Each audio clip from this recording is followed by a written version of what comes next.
Welcome back. Details में आपको बताएं, इस्लामाबाद हाई कोर्ट ने इस्लामाबाद के बल्दियाती इलेक्शन से मुतालिक इंट्रा कोर्ट अपील गैर मौसर करार दे दी। अदालत ने रिमार्क्स में कहा कि इस्लामाबाद में बल्दियाती इलेक्शन ना करवाना तौहीन अदालत में आता है। ना पिछली हुकूमत ना ही ये हुकूमत बल्दियाती इलेक्शन करवाना चाहती है। इतना सा शहर है और बेड़ा गर्क कर दिया है शहर का। इलेक्शन कमीशन इंतखाबात करवाने में दिलचस्पी नहीं रखता। इलेक्शन कमीशन के बल्दियाती इलेक्शंस के फैसले के खिलाफ पीटीआई की इस्लामाबाद हाई कोर्ट में भी सुनवाई न हुई। अदालत ने इंट्रा कोर्ट अपील गैर मौसर करार दे दी। इस्लामाबाद हाई कोर्ट ने कहा है कि वफाकी दारुल हुकूमत इस्लामाबाद में बल्दियाती इलेक्शंस न करवाना तौहीन अदालत में आता है।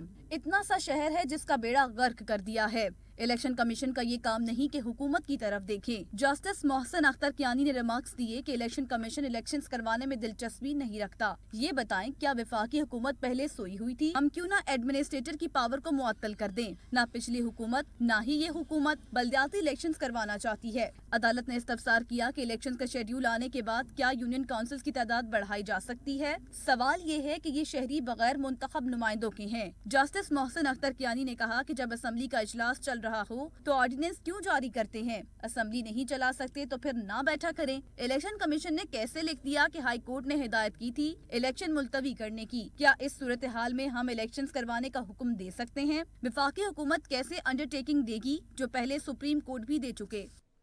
इस्तीफे देने की तकरार, मगर स्पीकर के सामने पेश होने से किया साफ इनकार। स्पीकर कौमी असम्बली पीटीआई अरकान की इस्तीफों की तस्दीक के लिए राह तकते रह गए। कल पेश होने का बहाना बना दिया। हमने असेंबली नहीं बैठना, हमारे इस्तीफे मंजूर करें। कप्तान और उनके खिलाड़ियों की तकरार, मगर स्पीकर के बुलाने पर कर दिया पेश होने से साफ इनकार। आज पीटीआई अरकान ने कौमी असम्बली से इस्तीफों की तस्दीक के लिए पेश होना था, मगर स्पीकर कौमी असम्बली राह तकते ही रह गए। कौमी असम्बली के स्पीकर राजा परवेज अशरफ तहरीक इंसाफ के वफ्द से आज मिलने को 10 बजे ऑफिस आ बैठे, मगर ये क्या, पीटीआई अरकान ने कौमी असम्बली न जाने कहां छुप कर बैठ गए कि कोई अता पता नहीं। स्पीकर कौमी असम्बली राजा परवेज अशरफ ने पीटीआई के चीफ व्हिप आमिर डोगर को फोन घुमाया और इस्तीफों की तस्दीक के लिए बुलाया, मगर हीलो हुज्जत करके पीटीआई अरकान में से कुछ न आया। आमिर डोगर ने साफ जवाब देते हुए कहा कि पीटीआई का वफ्द कल मुलाकात के लिए आएगा। इस्तीफों की तस्दीक के लिए कौमी असम्बली क्यों नहीं गए, रहनुमा पीटीआई फवाद चौधरी ने बता दिया। कहते हैं कि आमिर डोगर की स्पीकर कौमी असम्बली से बात हुई है। जब हम उनसे मिलने जाते हैं स्पीकर कौमी असम्बली फरार हो जाते हैं। स्पीकर कौमी असम्बली अब कह रहे हैं कि मुझे ऑस्ट्रेलिया जाना है। छोटे लोग बड़े ओहदों पर बैठ गए। स्पीकर कौमी असम्बली का भी यही हाल है। जब हम फैसला करते हैं कि अब हम जा रहे हैं, अब खुद ही, चूँकि स्पीकर ऑफिस की तरफ से तो कोई इंटीमेशन नहीं है। जिस दिन हम कहते हैं कि हम जा रहे हैं, स्पीकर साहब जो है वो ऐसे ऐवान से फ़रार हो जाते हैं जैसे काला चोर भागता है चोरी के बाद। सवाल ये है कि अगर आप इस्तीफ़े भी नहीं लेना चाहते, अब कुछ देर पहले जो है वो हमारी जो पार्लियामेंट्री हमारी जो चीफ व्हिप है आमिर डोगर, उनकी बात हुई है स्पीकर ऑफिस से और अब वो कह रहे हैं कल आप आ जाएँ।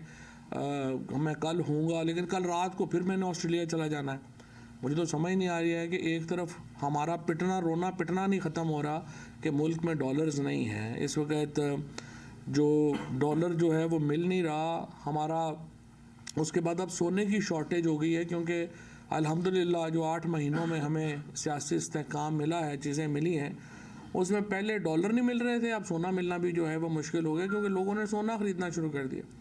दूसरी तरफ हम देखते हैं कि काबीना जो है वो पाकिस्तान के दौरे पे कभी तशरीफ़ ले आए तो ले आए, अदरवाइज़ तो हमने कभी देखा ही नहीं है। स्पीकर है, MNAs हैं, हमारे वज़ीर हैं, ये सारे जो हैं ये बाहर दौरों पे रहते हैं। जाला फिर कप्तान पर बरस पड़ा। वज़ीर तला सिंध शर्जील इनाम मेमन की प्रेस कॉन्फ्रेंस, कहा इमरान खान को अब कोई नहीं बचा सकता। तोशाखाना में सबसे बड़ा डाकू तो इमरान खान खुद निकला। उनके अनाड़ीपन ने ही मुल्की मईशत की नाव डुबो दी। आखिर क्या वजह है कि अब तक इमरान खान कानून के शिकंजे में नहीं आ सका? PP रहनुमा ने मौजूदा हुकूमत के IMF के पास ताखीर से जाने की गलती का भी एतराफ़ कर लिया।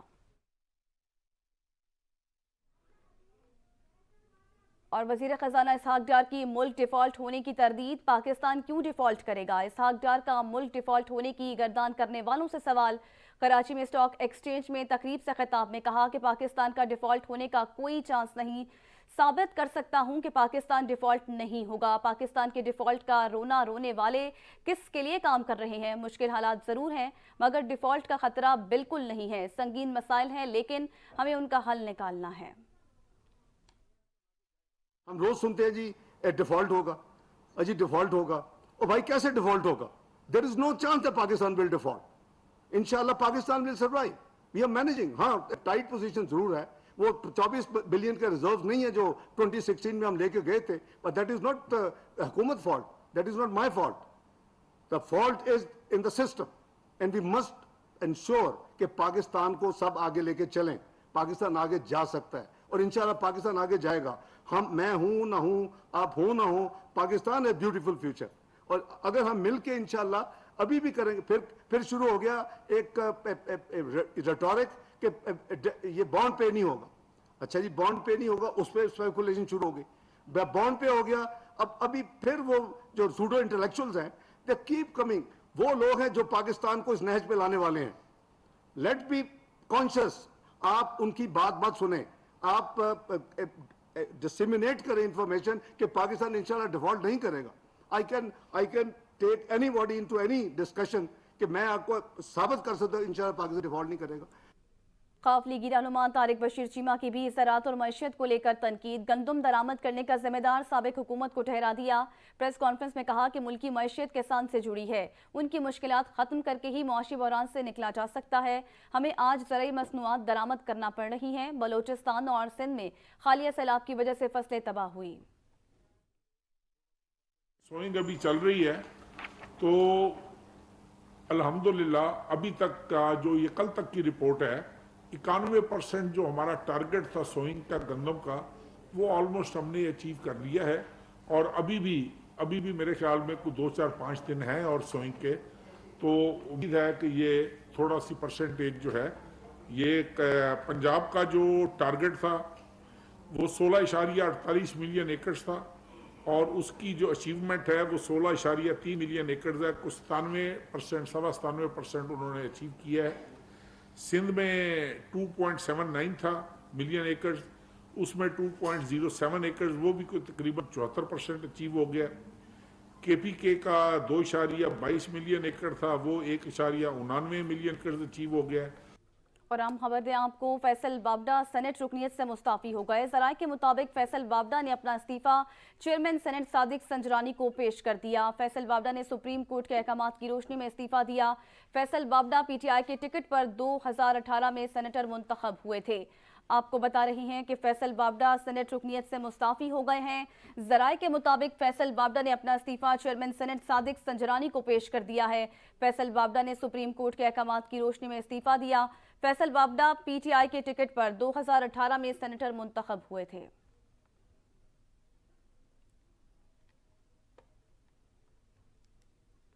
इस्लामाबाद में तहरीक-ए-इंसाफ के रहनुमा हमाद असर प्रेस कॉन्फ्रेंस कर रहे हैं। के लिए हल करना तो एक दूर की बात है, कोई उनके मसाइल अभी तक सुनने के लिए भी मुल्क में मौजूद नहीं है।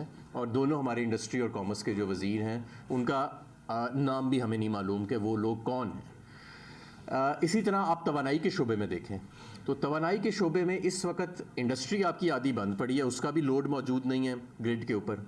सर्दियों की वजह से घरेलू सार्फिन एयर कंडीशनर्स नहीं चला रहे, वो लोड भी आधा हो जाता है। उसके बावजूद, इस आधे से भी कम लोड के बावजूद, आज आप बिजली जो है वो पूरी सप्लाई नहीं कर पा रहे। इस वक्त पूरे मुल्क में लोड शेडिंग है, गैस की भी है और बिजली की भी है। हुकूमत ने जो इम्पोर्टेड कोयले और इम्पोर्टेड LNG के पिछली अपने नून लीग ने दौर में प्लांट लगाए थे, वो बंद पड़े हैं।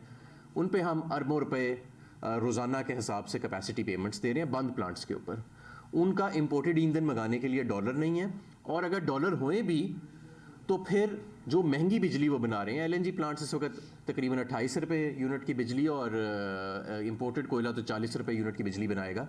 तो वो बिजली परचेज़ करने के लिए आपके पास रुपए नहीं है।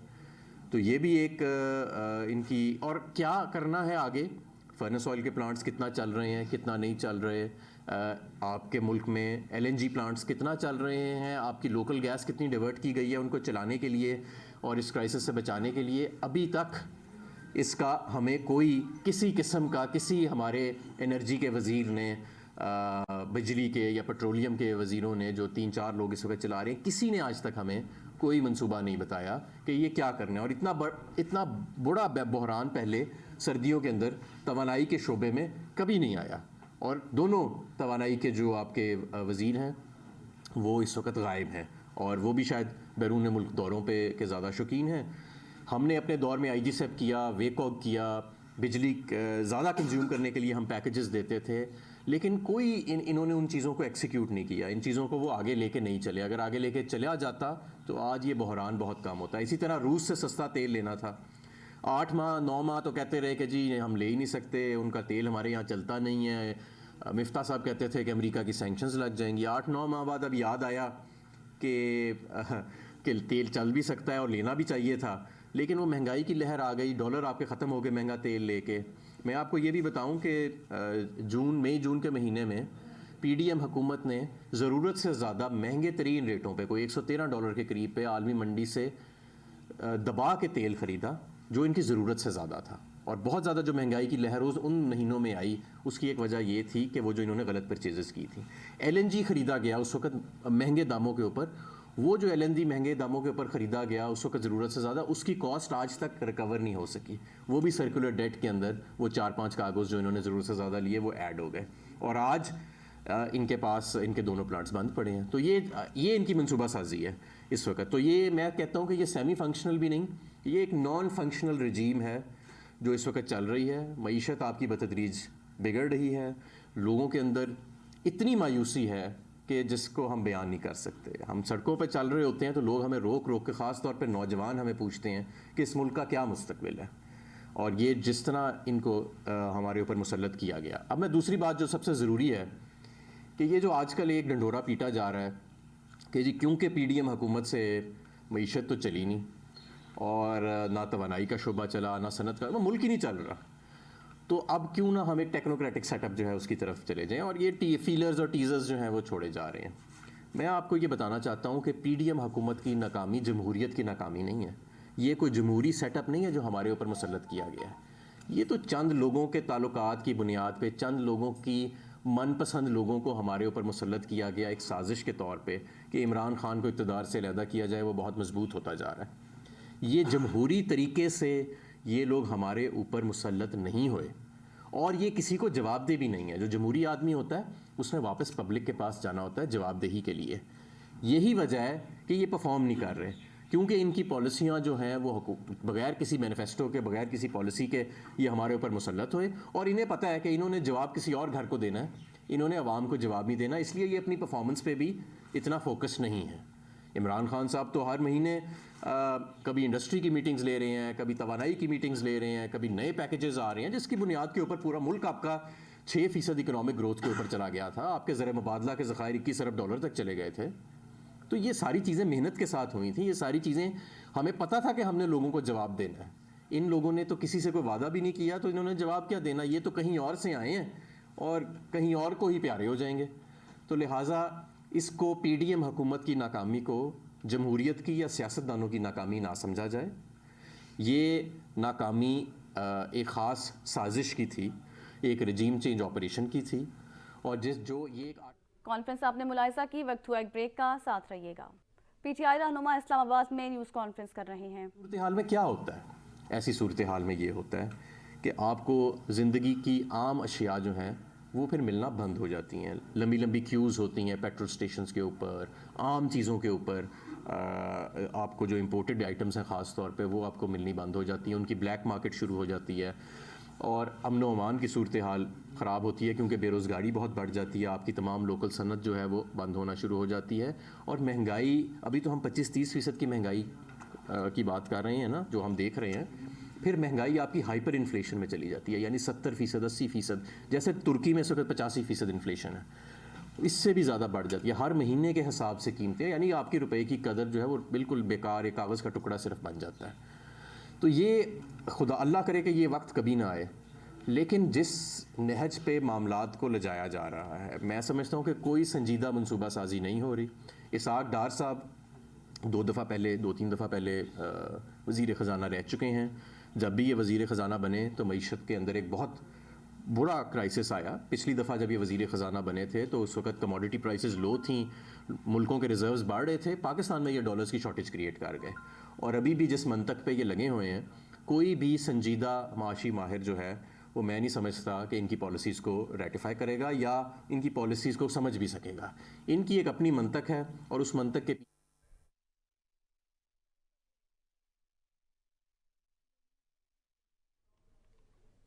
खबरों के सिलसिले को आगे बढ़ाएं और आपको बताएं, संगीन मुआशी हालात कौमी सलामती का मसला बन गए हैं। जिस मुल्क में ट्रैवल एडवाइजरी जारी हो जाए वहां सरमायाकारी हाक होगी।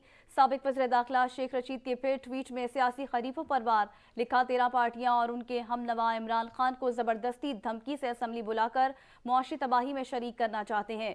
मशरिक और मगरिब दोनों तरफ सरहदों पर हालात खराब हो रहे हैं जो गैर मुल्की साजिश के जरिए हम पर फैसले मुसल्लत करना चाहते हैं।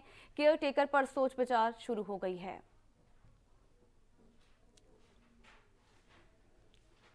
वफाकी वजीर बराए माहौलियाती तब्दीली शरी रहमान का शाह महमूद कुरैशी के बयान पर रद्द अमल आ गया। कहती हैं तहरीक इंसाफ के रहनुमा ने तस्दीक कर दी है कि वो पार्लियामान में अपना किरदार अदा करने को तैयार हैं। शरी रहमान कहती हैं कि सिर्फ एक शख्स की अना की वजह से PTI अरकान बाहर बैठे हैं। तहरीक इंसाफ को असम्बली छोड़ने और तोड़ने का मशवरा हुकूमत ने नहीं दिया। तहरीक इंसाफ को अगर संजीदा पार्लिमानी सियासत में दिलचस्पी होती तो वज़ीर खारजा की पेशकश पर नजरसानी करते। हुकूमत पर गैर संजीदगी का इल्जाम हकायक के बरक्स है। क्या तहरीक इंसाफ के रहनुमा इमरान खान के फैसलों का जिम्मा भी अब वफाकी हुकूमत पर डालेंगे?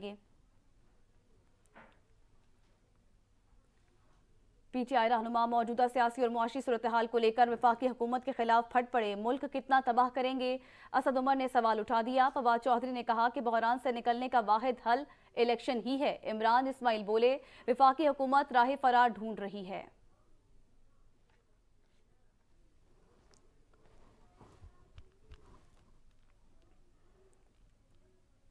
क्या इलेक्शन कराने या कानून और आइन बनाने से जमहूरियत आ जाती है? PTI रहनुमा कमर जमान कायरा का सवाल। इदारे खड़े करने और इमारतें बनाने से जमहूरियत नहीं आती। दुनिया में जहां जमहूरियत आई वहां मुआशरे तब्दील हुए। उन्होंने मजीद कहा कि कहते हैं पाकिस्तान के आइन और कानून बनाने में वकला बरादरी का अहम किरदार रहा।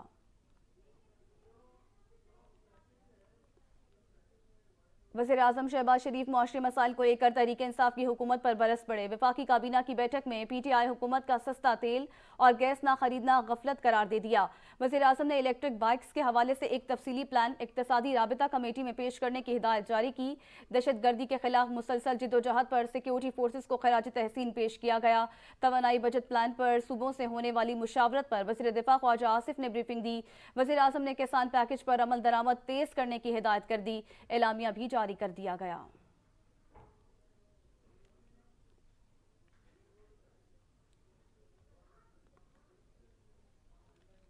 पंजाब असम्बली में एतमाद के वोट और कौमी असम्बली में इस्तीफों का मामला। पाकिस्तान तहरीक इंसाफ के चेयरमैन इमरान खान आज जमान पार्क में मसरूफ दिन गुजारेंगे। इमरान खान मरकजी रहनुमाओं से अहम मुशावरत करेंगे। चेयरमैन तहरीक इंसाफ इमरान खान अरकान असम्बली और सीनियर सहाफ़ियों से भी मुलाकात करेंगे। साबिक वज़ीर आज़म इमरान खान आज अपने आइंदा के ऑप्शंस का भी जायजा लेंगे। कौमी असम्बली में इस्तीफों के मामले पर सुप्रीम कोर्ट जाने के इक़दाम को हतमी शक्ल देंगे।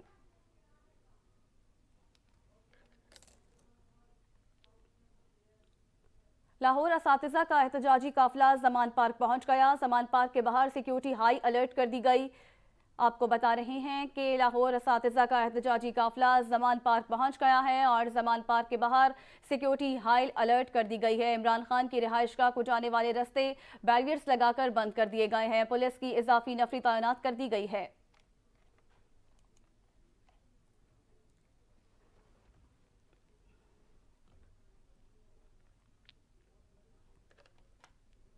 और इस्लामाबाद बल्दियाती इलेक्शन से मुतल्लिक तफसीली फैसला भी जारी कर दिया गया। तहरीरी फैसले में कहा गया है कि इस्लामाबाद में यूनियन काउंसिल्स की तादाद का तयन वफाकी हुकूमत का इख्तियार है।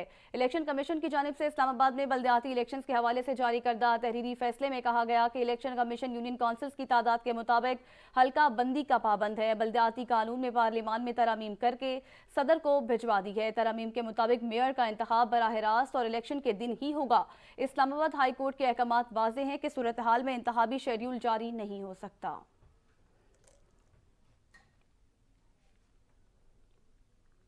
इस्लामाबाद बल्दियाती इलेक्शंस के फैसले के बाद इलेक्शन कमीशन मुतहरिक। इलेक्शन कमीशन की जानिब से बाज़ाब्ता नोटिफिकेशन जारी कर दिया गया। आपको बता रही हैं कि इस्लामाबाद बल्दियाती इलेक्शंस के फैसले के बाद इलेक्शन कमीशन मुतहरिक हो गई।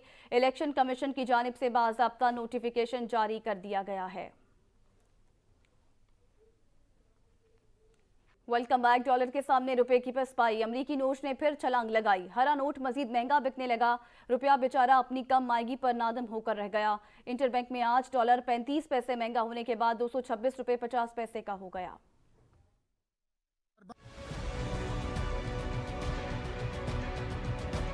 डॉलर की फिर ऊंची उड़ान, रुपया अपनी बेकदरी पर हुआ परेशान। अमरीकी डॉलर का बुलंदी का सफर आज भी न रुका, रुपए को पीछे धकेल कर मजीद आगे बढ़ गया। इंटर मार्केट में डॉलर की कीमत मजीद बढ़ गई। गुज़िश्ता रोज इंटरबैंक में डॉलर 226 रुपए 15 पैसे पर बंद हुआ था।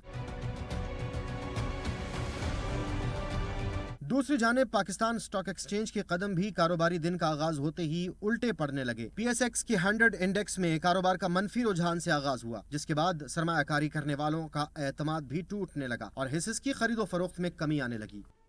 फैसलाबाद का रुख करें और आपको बताएं, फैसलाबाद में खेलों का सामान बेचने वाले दुकानदार भी परेशान हैं। दुकानदार कहते हैं कि महंगाई की वजह से कारोबार ठप होकर रह गया।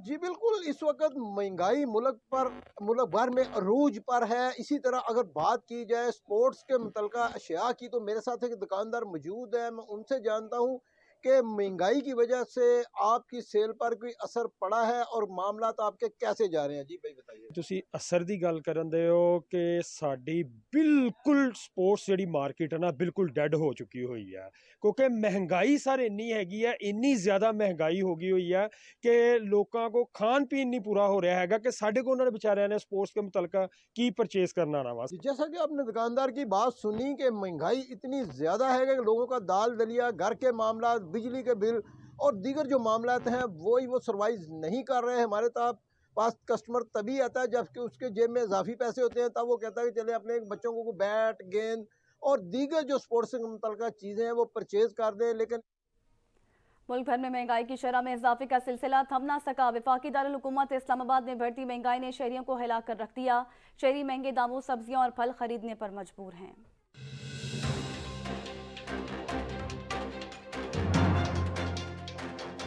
महंगाई का तूफान, अवाम का खत्म न हुआ इम्तिहान। हफ्ता भर बाजार भी सस्ते न रहे। सब्जियों और फलों की कीमतें अवाम की पहुंच से बाहर हो गईं। शहरी कहते हैं नौबत फाकों तक आ पहुंची है। सब्जियों की कीमतें भी आसमान से बातें कर रही हैं। ज़्यादा बढ़ गई है कि आम आदमी जो है उसके बस की बात नहीं है, यानी कि बड़ी मुश्किल से गुजारा कर रहे हैं। एक वक्त की खाते हैं, एक वक्त की नहीं खाते। हुकूमत को चाहिए कि यार गरीबों का ख्याल करें। बढ़ती महंगाई से अवाम को रिलीफ फराहम करने के लिए हुकूमती दावों की कलई भी खुल गई। महंगाई के मारे अवाम दुहाइयां देने लगे। सब्जियों और फलों की कीमतें आम अवाम की कुव्वत खरीद से बाहर हो चुकी हैं। और कराची में गैस की लोड शेडिंग का मसला सर उठाने लगा। घरेलू सार्फिन के साथ साथ होटल मालिकान भी गैस की लोड शेडिंग से शदीद परेशान हैं। किरण फातिमा से जानते हैं। जी किरण। जी बिल्कुल, मुल्क भर की तरह कराची में भी गैस का बहरान शिद्दत इख्तियार कर चुका है, जिसकी वजह से ना सिर्फ घरेलू सार्फिन बल्कि होटल मालिकान भी जो है परेशानी का शिकार होकर रह गए हैं। इस वक्त मैं एक होटल में मौजूद हूँ और होटल के मालिक हमारे साथ मौजूद हैं। हम उनसे जानते हैं कि गैस ना होने की वजह से इनका कारोबार कितना मुतासिर होता है और उनके हुकूमत से क्या मुतालबात हैं। जी मुझे बताइएगा कि गैस ना होने की वजह से जो है वो आपका कारोबार कितना मुतासिर हो रहा है और हुकूमत से क्या कहना चाहेंगे। बिस्मिल्लाहिर्रहमानिर्रहीम। हुकूमत से ये कहना चाहते हैं कि कम से कम ये गैस का बहरान ये ख़त्म होना चाहिए। गरीब अब हमारा तो बहुत नुकसान हो रहा है। एक दिन में कम से कम 8-9 हज़ार रुपये के सिलेंडर जा रहे हैं हमारे। गैस नहीं आ रही है। मीटर हम लोगों ने उतार दिए हैं, गैस की वजह से गैस नहीं आ रही है। जी बिल्कुल, इनका यही मुतालबा है कि गैस की फराहमी को यकीनी बनाएं ताकि घरेलू सार्फिन के साथ साथ इनकी मुश्किलात भी कम हो और इनका कारोबार भी जो है वो चल सके। बहुत शुक्रिया किरण फातिमा। सिंध हुकूमत का कराची में ट्रैफिक की रवानी बेहतर बनाने के मुतालिक अहम फैसला। शहर में हैवी ट्रैफिक पर पाबंदी पर सख्ती से अमल दरामद का फैसला। कमिश्नर कराची, सेक्रेटरी दाखिला, सेक्रेटरी ट्रांसपोर्ट और DIG ट्रैफिक समेत दीगर शरीक। काले शीशे वाली गाड़ियों, सायरन, हॉर्न लाइट्स और गैर कानूनी नंबर प्लेट्स के इस्तेमाल के खिलाफ क्रैकडाउन का फैसला। फैंसी नंबर प्लेट वाली गाड़ियों को कब्जे में ले लिया जाए। शाहिद एजाज ने हमें ज्वाइन किया है। जी शाहिद, बताइएगा इस हवाले से। देखिए, कराची में ट्रैफिक की रवानी बेहतर बनाने के लिए मुतालिक फैसला हुआ, जिसमें जो है एजाज कमिश्नर कराची, सेक्रेटरी दाखिला, सेक्रेटरी ट्रांसपोर्ट और DIG ट्रैफिक समेत दीगर शरीकों काले शीशे वाली गाड़ियाँ, साइरन बार लाइट और गैर कानूनी नंबर प्लेट के इस्तेमाल के खिलाफ जो टेकडाउन का फैसला किया गया है। फैंसी नंबर प्लेट वाली गाड़ियों को कब्जे में लिया जाएगा। चीफ सेक्रेटरी सिंह का ये कहना था गैर कानूनी फैंसी नंबर प्लेट बनाने वालों के खिलाफ भी आज से कार्रवाई की जाएगी। चीफ सेक्रेटरी का ये भी कहना था कमिश्नर कराची की हिदायत यूनिवर्सिटी रोड से सर्विस रोड पे हर किस्म की पार्किंग को हटाया जाए और ट्रैफिक कानून के खिलाफ वर्जी पर जुर्माना आयद किया जाएगा।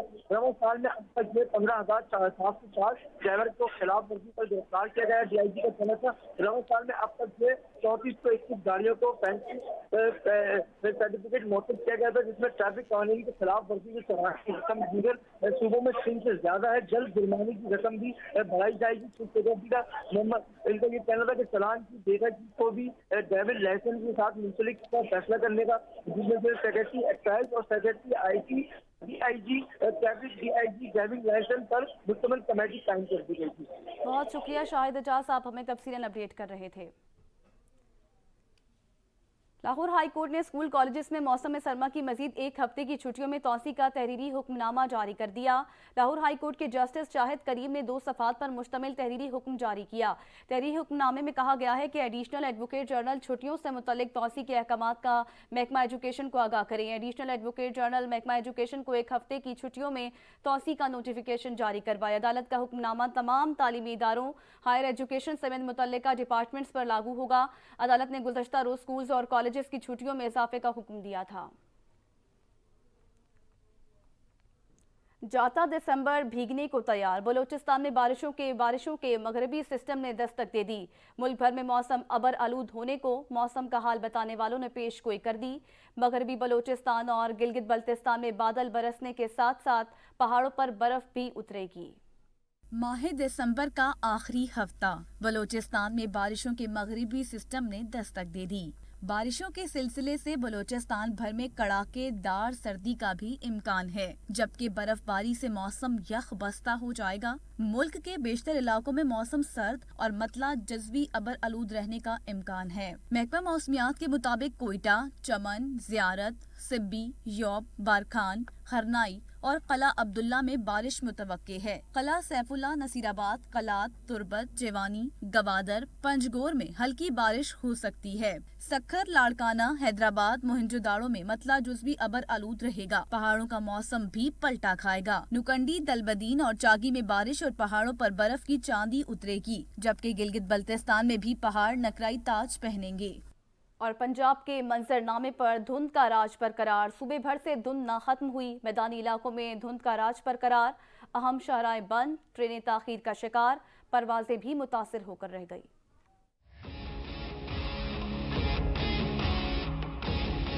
पंजाब के मुतादिद इलाकों में धुंध से सारे मंजर धुआं।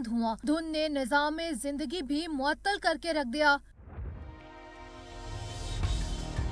धुंध से जहां निज़ाम जिंदगी मुअत्तल है, वहीं आम शाहराहें भी बंद हैं, जबकि ट्रेनें कई घंटे ताखीर का शिकार हो गई और परवाजों का शेड्यूल भी मुतासिर हुआ है। मोटरवे तर्जुमान के मुताबिक धुंध की वजह से लाहौर मुल्तान मोटरवे, फैजपुर से नानकाना साहब मोटरवे, M2 लाहौर से कोट मोमिन तक और सियालकोट मोटरवे लाहौर से समड़ियाल तक बंद कर दी गई है। GD रोड्स पर भी हद्दे निगाह कम होने से ट्रैफिक की रवानी मुतासिर है। धुंध ने परवाजों का निजाम भी दरहम बरहम करके रख दिया। लाहौर एयरपोर्ट पर फजाई ऑपरेशन मुतासिर है, जिसकी वजह से बैरून मुल्क से आने वाली 4 परवाजों को इस्लामाबाद उतार दिया गया।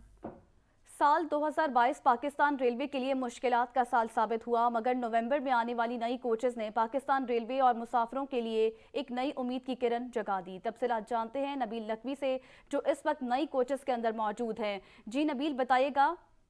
हाँ जी बिल्कुल, वैसे तो साल 2022 पाकिस्तान रेलवे के लिए इंतहाई मुश्किलात का शिकार रहा। ख़ास तौर पर आने वाले सैलाब ने पाकिस्तान रेलवे को हिला के रख दिया और भारी भरकम नुकसान इस साल में पाकिस्तान रेलवे को जो है चुकाना पड़ा। लेकिन जाते ही जाते नवंबर दिसंबर में पाकिस्तान रेलवे को नई कोचेस जो CRRC कोचेस कहला रही हैं, वो 46 कोचेस मिली हैं और अब ये कहा जा रहा है कि पाकिस्तान रेलवे मुस्तकबिल में नई कोचेस पाकिस्तान में ही असम्बल करने का इरादा रखता है। मैं भी इस वक्त पॉलर कार में जो मैं मौजूद हूँ, मेरा कैमरामैन अब्दुल रहमान आपको सूरत हाल दिखा सकता है कि किस तरीके से लग्जरी आप देख सकते हैं कि लग्जरी कोचेस हैं, दूर दराज के सफ़र के लिए इंतहाई आरामदेह और ख़ूबसूरत कोचेस हैं। पाकिस्तान में पहली दफ़ा ये कहा जा सकता है कि पॉलर कार में कॉल बटन भी मौजूद है और यह इसकी जो चेयर्स हैं वो भी मूवेबल हैं। अब जो लंबे लॉन्ग डिस्टेंस के जो रूट हैं, जैसे लाहौर से कराची या पेशावर से कराची का रूट है, तो अब जो हमारी पाकिस्तान रेलवे के मुसाफिर हैं वो इन ज़बरदस्त और नई कोचेस में बैठ के भी सफ़र तय कर सकते हैं। जैसा कि आप सूरत हाल देख सकते हैं और मैं भी आप देख सकते हैं कि मैं एक चेयर पे मौजूद हूँ, पॉलर कार में ही मौजूद हूँ। इंतहाई लग्जरी और ख़ूबसूरत मूवेबल आरामदेह चेयर्स हैं। यहाँ पे पहली दफ़ा कॉल बटन भी दिया गया है। USB पोर्ट भी मुझे यहाँ पे नज़र आ रहा है और जदीद किस्म के यहाँ पे इलेक्ट्रिसिटी पोर्ट्स भी लगाए गए। हैसियत कौम हम सबका ये फ़र्ज़ बनता है कि इन नई कोचेस को अपना समझें और इसमें सफ़र करें तो इनमें सफाई सुथराई का और इनकी चीज़ों को अपना समझें और सफाई सुथराई का ख्याल रखें ताकि ये लॉन्ग टर्म चलें, जिसमें फ़ायदा पाकिस्तान रेलवे और उनके। शुक्रिया नबील नकवी। हम वापस आते हैं एक ब्रेक के बाद, साथ रहिएगा। Welcome back. इस्लामाबाद में इलेक्शन कमीशन के बल्दियाती इलेक्शंस के फैसले पर जमात इस्लामी का अदालत से रुजू। जमात इस्लामी की इलेक्शन कमीशन के खिलाफ दरखास्त मुकर्रर, समाअत कुछ देर बाद होगी। आपको अहम खबर से आगाह कर रहे हैं कि इस्लामाबाद में इलेक्शन कमीशन के बल्दियाती इंतखाबात के फैसले पर जमात इस्लामी का अदालत से रुजू। जमात इस्लामी के इलेक्शन कमीशन के खिलाफ दरखास्त मुकर्रर, समाअत कुछ देर बाद होगी। और दूसरी जानिब आपको बताएं, इलेक्शन कमीशन में अफसरान के बड़े पैमाने पर तबादले। लाहौर, गुजरांवाला, मुजफ्फरगढ़ और जेहलम के डिस्ट्रिक्ट इलेक्शन कमिश्नर तब्दील कर दिए गए। सज्जाद काज़मी ने हमें ज्वाइन किया है। सज्जाद, इस मामले की डिटेल्स शेयर कीजिएगा। ऐसे ही इलेक्शन कमीशन ने अब बड़े पैमाने पर तबादले शुरू कर दिए हैं और 24 के नज़दीक ऐसे तबादले अब नए सामने आए हैं। इस हवाले से बाकायदा जो है नोटिफिकेशन भी जारी कर दिया इलेक्शन कमीशन ने और इन अहकामात की रोशनी में अब देखा जाए तो लाहौर, गुजरांवाला, मुजफ्फरगढ़ और जेहलम के डिस्ट्रिक्ट इलेक्शन कमिश्नर जो हैं वो तब्दील किए जा चुके हैं। इसी तरह सरगोदा, भावलपुर और बतीन के डिस्ट्रिक्ट इलेक्शन कमिश्नर भी इसमें शामिल हैं तब्दीलियों में। और साथ साथ खैरपुर, कराची, वस्ती, घोटकी, मटियारी के डिस्ट्रिक्ट इलेक्शन कमिश्नर भी जो है उनको तब्दील किया जा चुका है।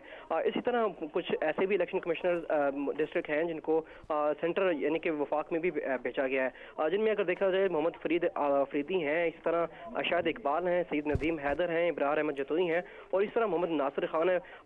कुल तकरीबन ये 24 ऐसे हैं election commissioner, district election commissioner जिनके हवाले से ये नोटिफिकेशन जारी किया गया है। जी बहुत शुक्रिया सज्जाद काज़मी।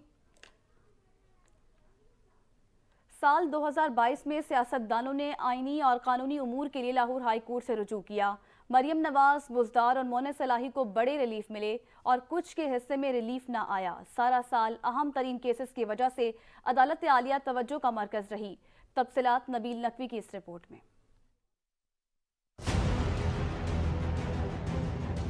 साल 2022 में लाहौर हाई कोर्ट से कुछ बड़े लोगों को रिलीफ और कुछ को मायूसी हुई। लाहौर हाई कोर्ट ने साल 2022 में मरियम नवाज का पासपोर्ट वापस करने का हुक्म दिया, जिसके बाद वो लंदन वालिद मियां नवाज शरीफ के पास पहुंच गईं।